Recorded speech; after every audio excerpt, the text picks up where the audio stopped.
Сегодня мы переселим нашего королевского питона в большой красивый террариум, который полностью сделали своими руками, начиная с самого террариума и заканчивая стилизованным объемным задним фоном с натуральным мхом и торчащими корягами.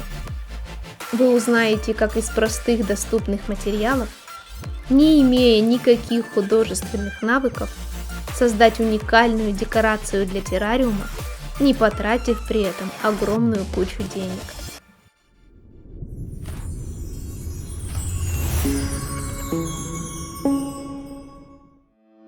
Стекла для аквариумов и террариумов мы заказываем в стекольной мастерской по нашим размерам. Первым делом склеиваем между собой дно, заднюю и боковые стенки. В нашем ролике про террариум для хамелеона мы очень подробно показывали весь процесс, а сегодня покажем только самые основные моменты.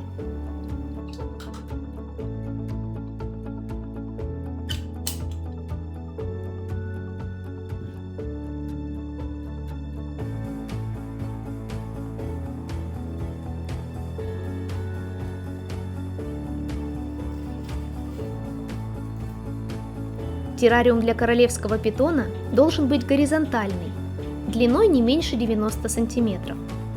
Наш террариум получится немножко больше.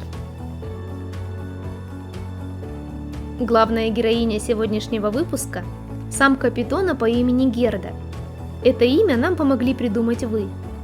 Если кто-то пропустил первое видео про Герду, то обязательно посмотрите.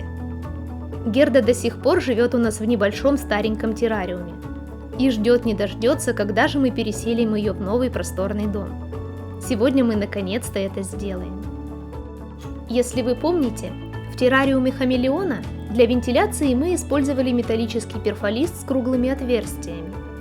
Сейчас он очень сильно подорожал. Мы решили поискать более дешевый вариант. И вот что нам удалось найти. В магазине для садоводов мы купили металлическую нержавеющую сетку. Она продается рулоном и выходит в несколько раз дешевле, чем перфолист. Обратите внимание, что такая сетка подойдет только для террариумов со змеями.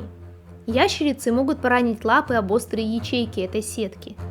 Поэтому для террариумов с ящерицами ее использовать ни в коем случае нельзя, иначе вы рискуете оставить питомца без пальцев. Сетка будет расположена в потолке террариума по всей его длине.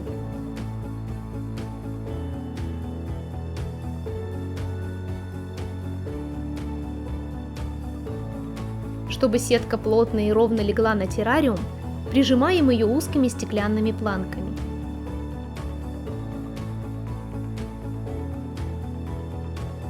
Края закрываем пластиковым уголком. Верхняя вентиляция готова. Теперь займемся нижней. Очень часто вентиляцию делают в боковых стенках террариума. Но на наш взгляд, в террариуме вытянутой формы вентиляцию лучше делать именно по длинным стенкам. Так воздух будет гораздо лучше циркулировать. Очень важно сделать хорошую вентиляцию в террариуме. Во влажном спертом воздухе у змей, да и любых других рептилий, могут появиться грибковые или бактериальные заболевания кожи и дыхательных путей. Еще один плюс хорошей вентиляции – в грунте не будут заводиться клещи и всякая другая нечисть.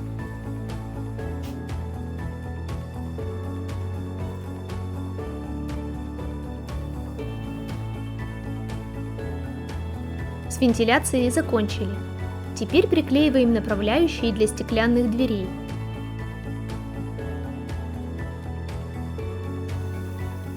Террариум практически готов. Можно приступать к его оформлению. Заднюю стенку террариума нам хочется украсить объемным фоном. Готовые варианты стоят каких-то космических денег, поэтому мы решили сделать фон своими руками. Для этого нам понадобится лист пеноплекса, который можно купить в любом строительном магазине. Фон из него получится достаточно прочный и очень легкий. Первым делом вырезаем кусок по размеру задней стенки террариума. Пеноплекс легко режется обычным канцелярским ножом.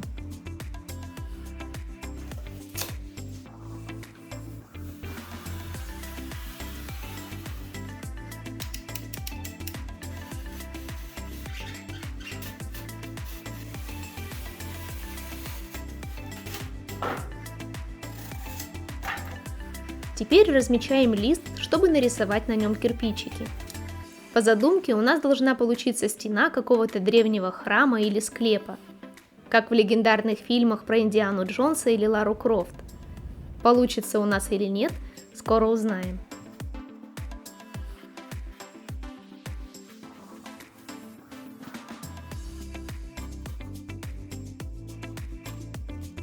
Мы оставили несколько участков без кирпичиков. Это будут углубления в стене. В этих местах мы уберем верхний слой пеноплекса.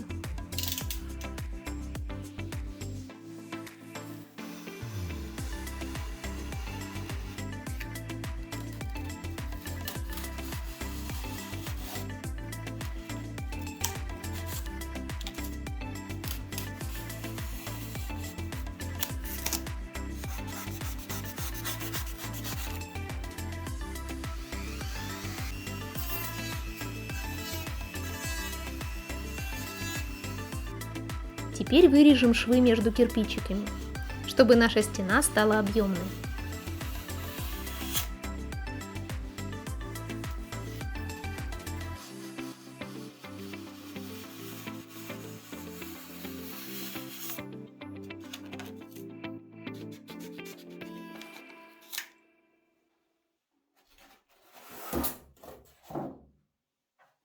С помощью строительного фена аккуратно прогреем стену, чтобы пеноплекс слегка расплавился. Главное не перестараться. Теперь сделаем еще несколько кирпичей или даже каменных блоков, с помощью которых создадим имитацию древних развалин и придадим дополнительный объем.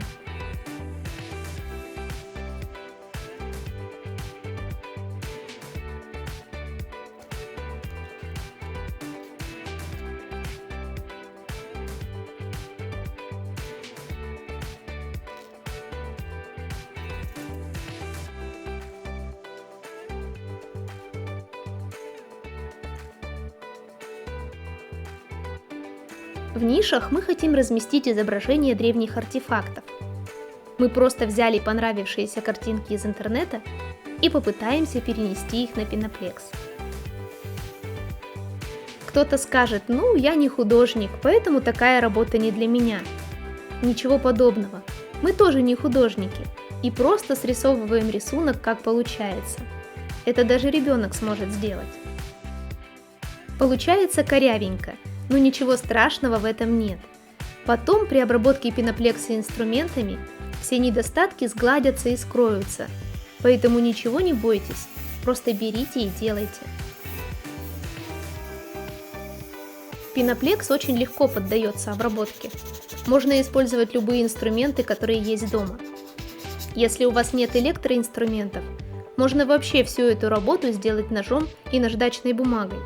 Просто это будет намного дольше.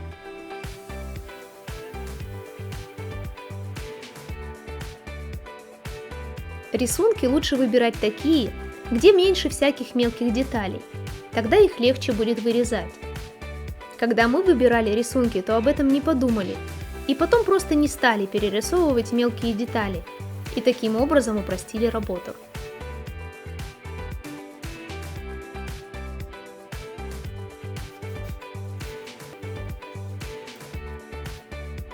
Во время работы с пеноплексом или пенопластом обязательно надевайте защитную маску, чтобы не вдыхать мелкие крошки. И вообще такие работы лучше выполнять на открытом воздухе или в хорошо проветриваемом помещении.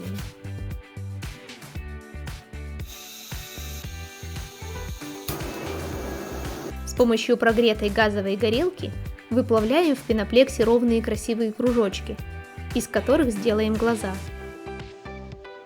Нам очень нравится придумывать и создавать что-нибудь своими руками. Это отличная возможность хоть ненадолго почувствовать себя художником или каким-то скульптором. Попробуйте, это прикольное ощущение.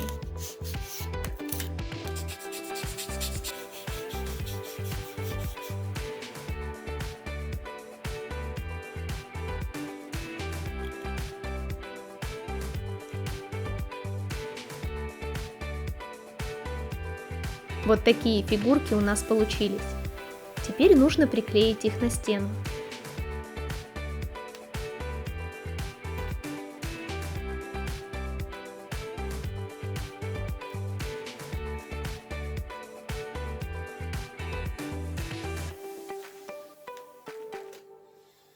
Приступаем к окрашиванию нашего фона. Будем использовать резиновую краску. Она создаст прочное покрытие, которое можно будет мыть даже с мылом.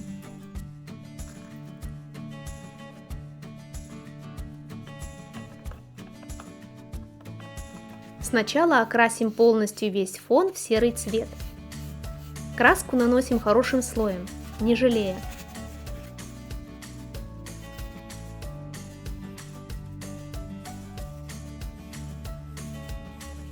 Теперь прокрашиваем углубление между кирпичиками более темным оттенком, а сами кирпичики слегка раскрасим светлой краской.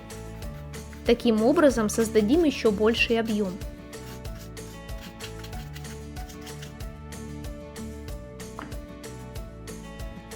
Обычной гуашью добавим разных цветов, чтобы фон не был слишком мрачным.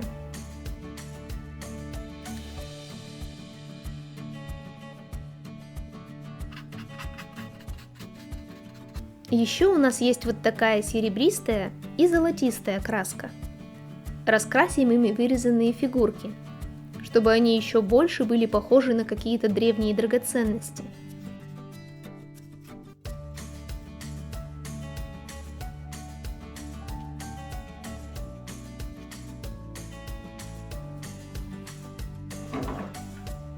Приклеим на стену несколько мангровых корней, таким образом, чтобы казалось, что они проросли через стену и торчат из нее.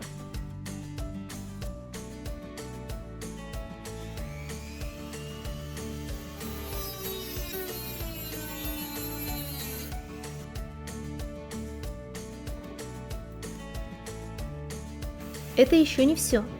У нас есть натуральный стабилизированный мох. Приклеим его на стену в нескольких местах. В террариумах с ящерицами мох лучше не использовать. Им наверняка захочется попробовать мох на вкус, а вот змея вряд ли обратит на него внимание.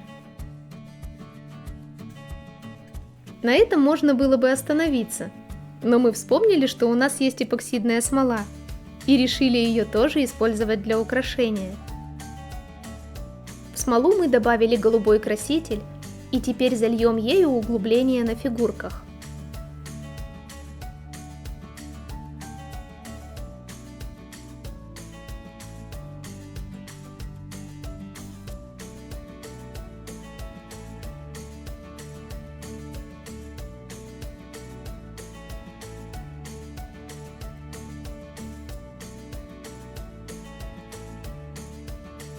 Как только смола полностью высохла, приклеиваем фон к задней стенке террариума.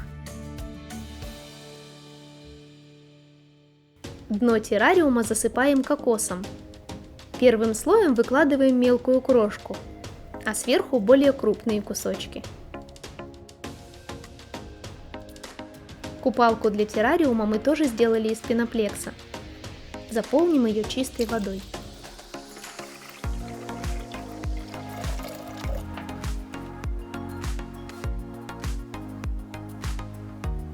Королевские питоны любят прятаться. Укрытие для нашей девочки соберем из мангровых корней.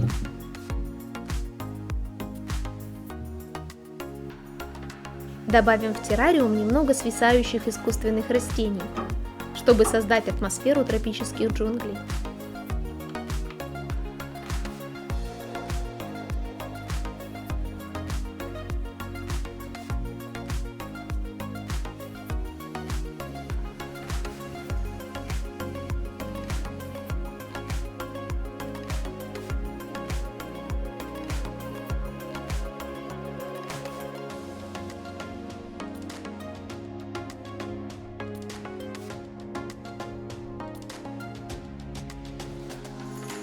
Все готово, можно приглашать Герду в новый дом. Только сначала мы хотим ее взвесить, чтобы узнать, как хорошо она растет. Ну что, Герда, пойдем взвешиваться?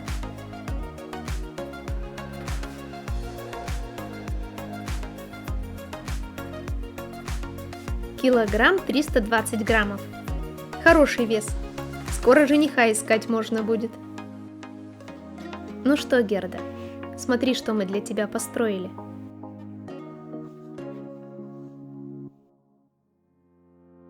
Первым делом Герда залезла в укрытие, но тут же вылезла и с большим интересом стала ползать и рассматривать террариум.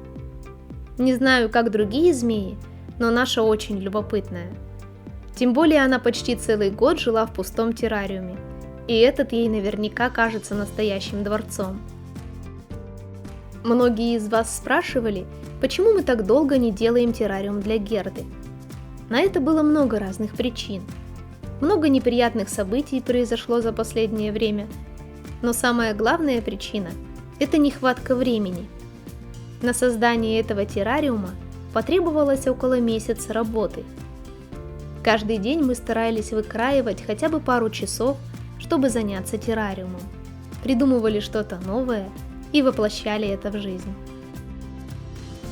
Изначально мы планировали высадить в террариуме живые растения, но потом подумали, что в таком случае нельзя будет надолго уехать и оставить террариум без присмотра. Сытая змея спокойно обойдется без человека недели 2 или даже 3, а вот живые растения без полива столько времени не проживут. Сложно будет найти человека, который согласится поливать растения в террариуме у змеи.